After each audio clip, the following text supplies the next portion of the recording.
Magandang araw sa inyo mga kaibigan. Itong ating almusalita sa araw na ito, December 12. Ang ebanghelyo natin ngayon ay Luke 1:26 to 38.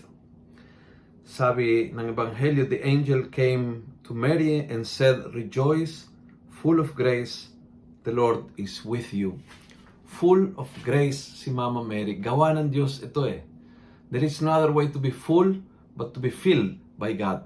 Diyos ang may gawa sa pagkatao ni Mama Mary na siya ay walang kapintasang, walang mantsa ng kasalanan, ipinaglihi at ipinanganak na walang kasalanan mana.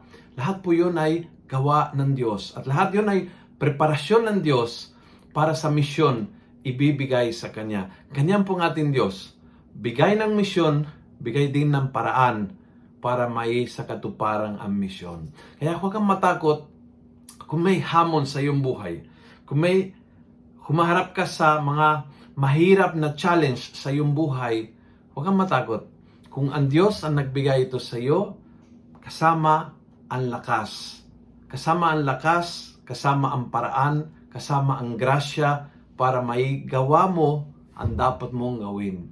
Ang Diyos hindi lang magbibigay ng trabaho sa atin, hindi lang magbibigay ng hamon sa atin, magbibigay pati ng paraan para magawa nating ang ating misyon. Otherwise, Mary could have not done this, could have not be born without sin. Ito is hindi isang bagay na tayo may gawa. Ang Diyos ang may gawa ito sa buhay ni Mama Mary. And so, without God, we are nothing. Yun po yung malinaw na mensahe ng ebanghelyong ito. Without God, we are nothing, but we are not without God. Yun din ang ipinahayag ng ebanghelyong ito. Kasama natin ang Diyos.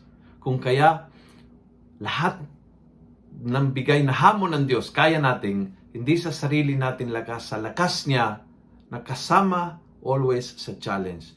Binigay ng Diyos ng hamon, binigyan ng Diyos ng lakas, kung paanong may sa katuparan ang misyon, siya din nagbigay sa atin. Kung nagustuhan mo ang video ito, pass it on. Punuin natin ng good news ang social media at gawin natin viral araw-araw ang salita ng Diyos. And God bless.